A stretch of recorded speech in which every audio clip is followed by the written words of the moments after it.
Vamos a continuar con la presentación del doctor Brandao da Costa Mauro José, que nos va a hablar del papel de la ecografía en la evaluación del cartílago subtalar.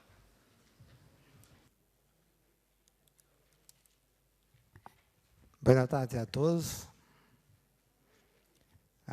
Quem não estava de manhã, agradeço a oportunidade de encontrar velhos amigos, graças ao convite do comitê organizador deste congresso. Uma honra muito grande estar aqui. Peço licença, ficar de costas para vocês. É difícil olhar, então eu vou ficar de costas para vocês. Com licença. Guilhermo, me ajuda na tradução. Vamos falar sobre o papel do ultrassonido para a avaliação da articulação subtalar. A articulação subtalar há muitas lesões, tumores, cicatrizes fibrosas, quistes e lesões dos ligamentos. No momento, interessa falar sobre lesões de ligamentos que produzem estabilidade subtalar. Qual a importância de verificarmos se há uma instabilidade subtalar? Não é uma lesão excepcional. Pode confundir-se com instabilidade lateral, que são as lesões mais frequentes durante um esguice do tobillo. Pode coexistir juntamente com lesões de ligamento lateral. E o diagnóstico clínico é difícil. Não há movimentação importante nesta articulação.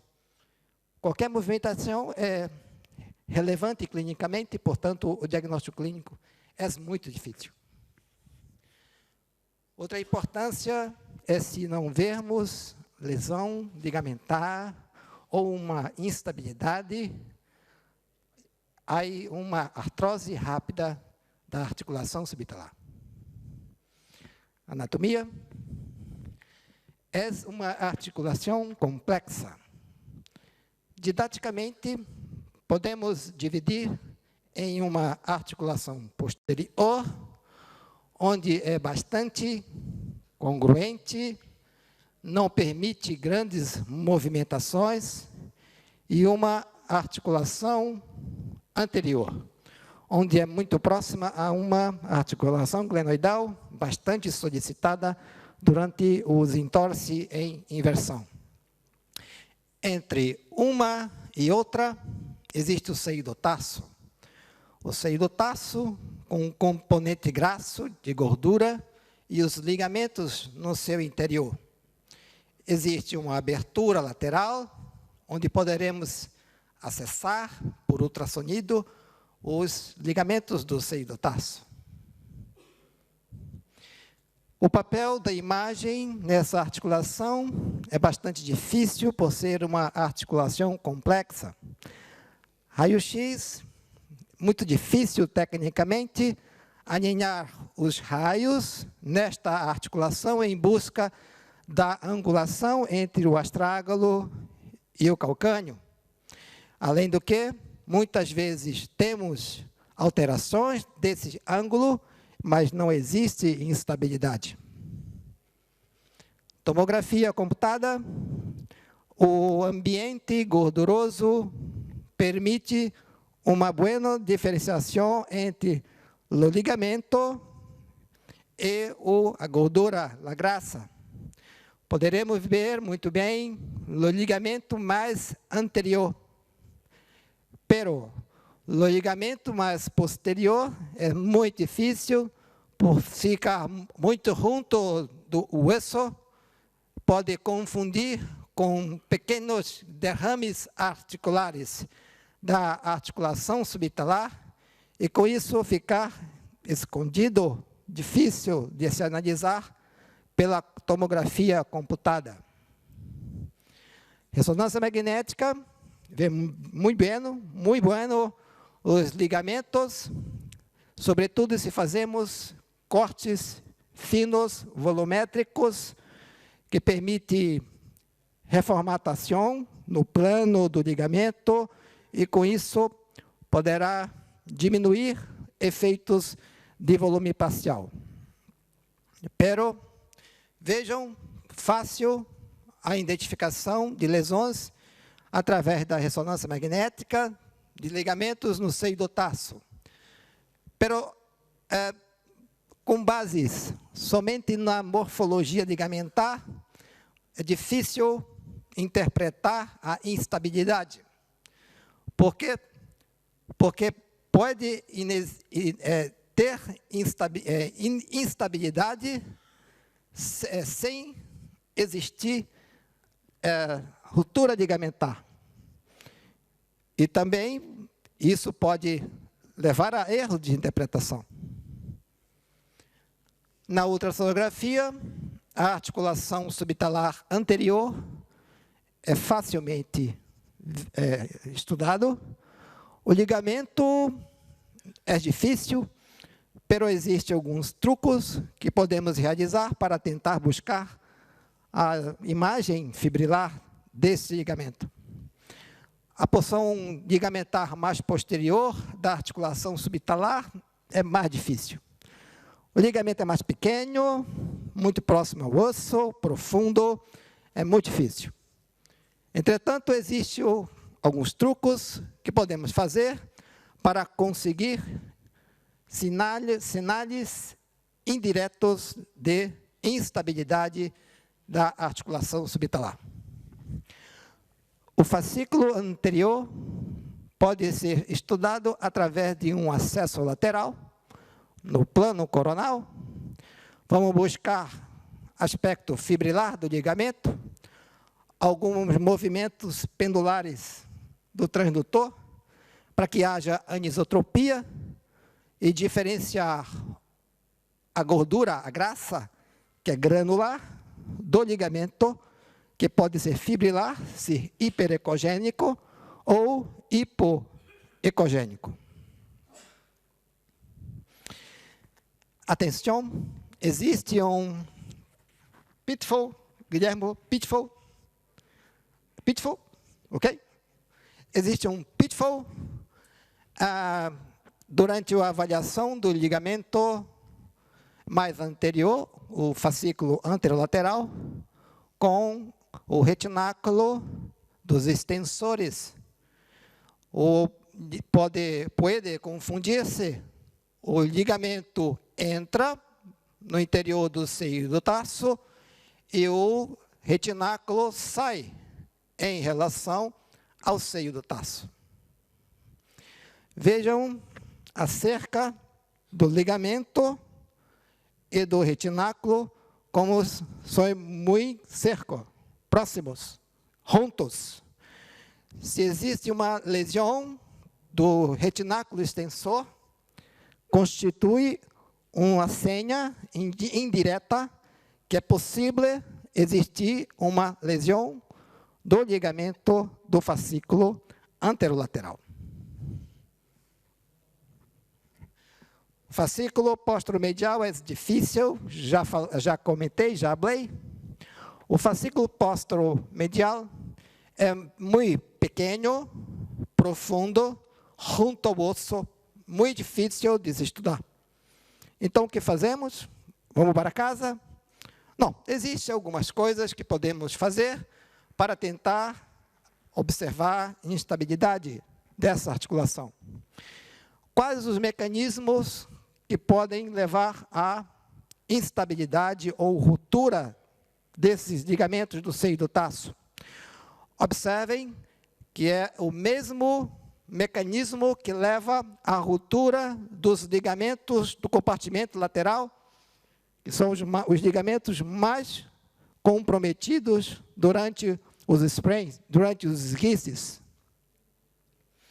Portanto, faz todo sentido considerar o estudo da articulação subtalar durante os entorses, os esguiches laterais do tobilho.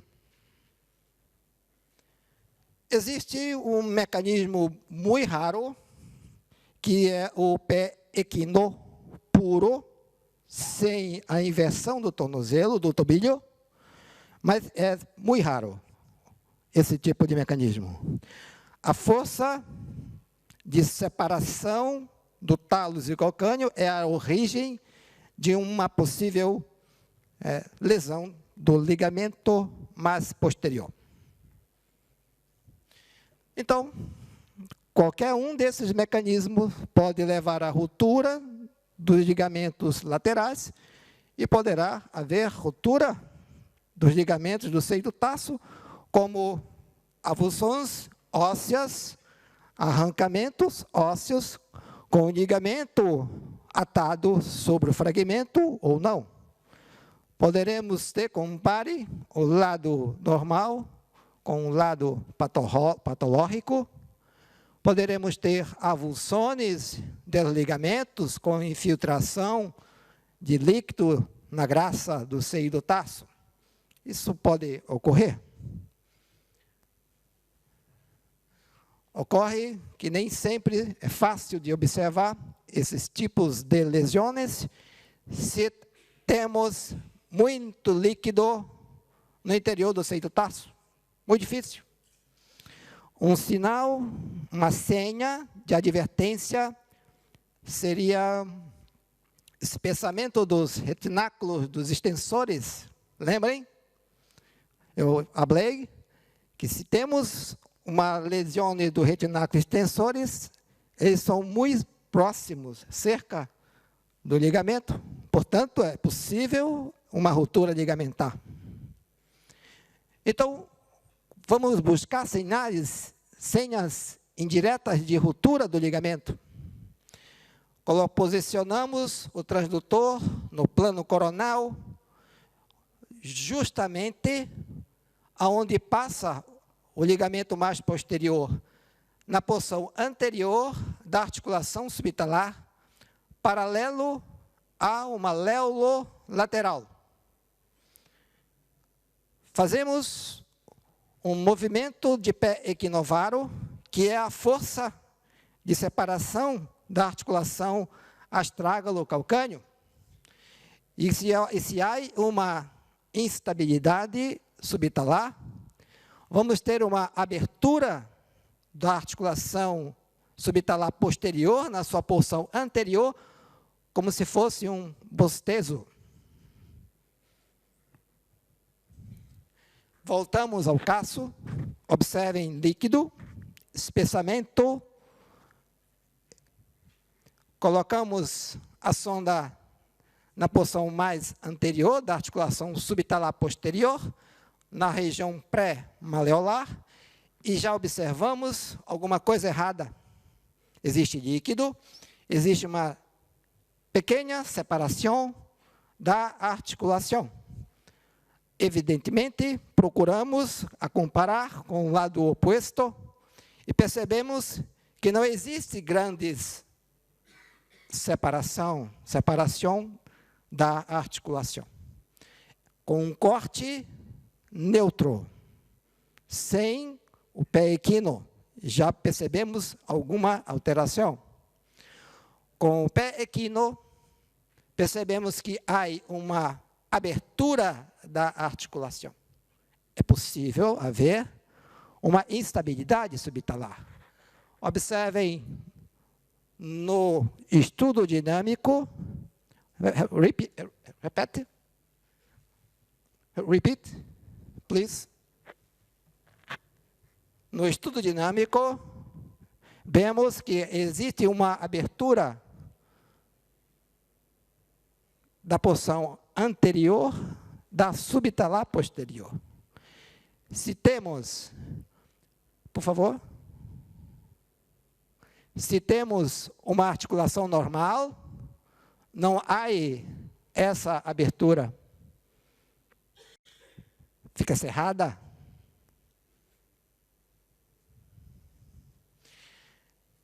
Nenhum outro paciente, observamos no plano do ligamento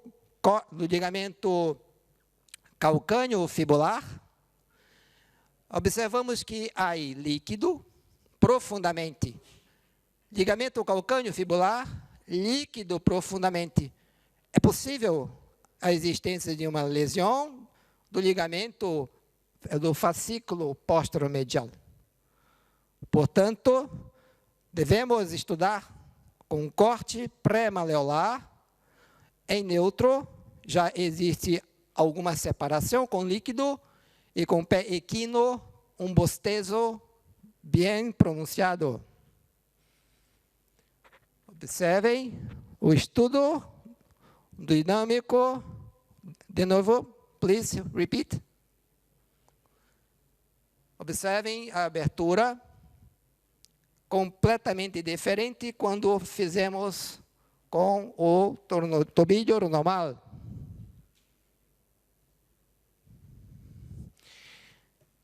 Existe outro sinal indireto que pode haver uma lesão dos ligamentos do seio do tarso.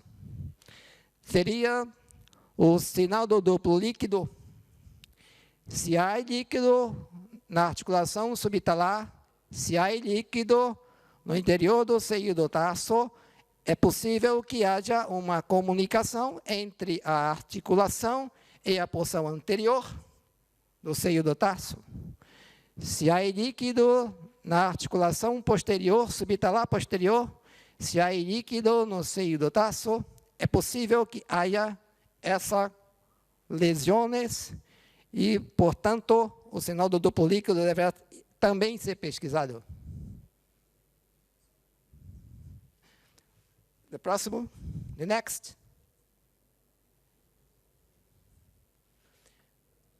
Vejam no exame anterior, por favor. Com o transdutor, por favor, aqui.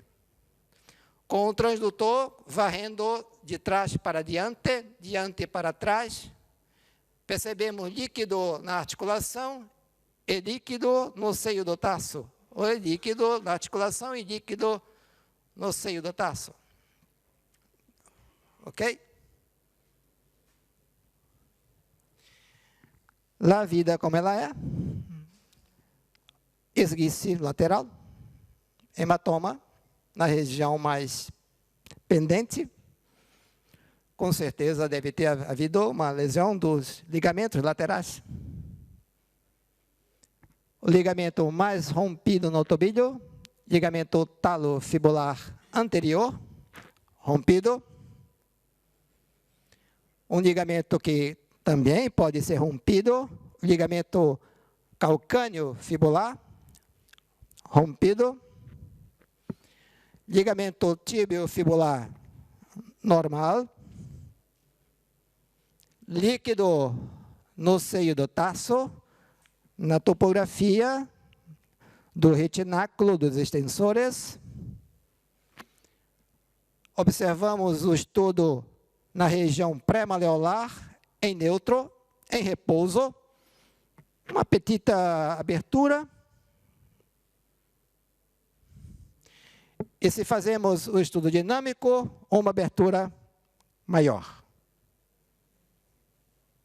Conclusão: os ligamentos interósseos talocalcâneos são estabilizadores importantes da articulação subtalar. Se pode romper em los esguices laterais, junto com ligamentos laterais. O diagnóstico parcial, se perdemos, ou se apenas observamos as rupturas dos ligamentos laterais, pode conduzir a dor crônica e a artrose temprana. A visualização direta da ruptura é difícil, não há dúvida. Sinais indiretos pelo estudo dinâmico, revelando instabilidade subtalar, poderá fazer o diagnóstico. Muitas graças.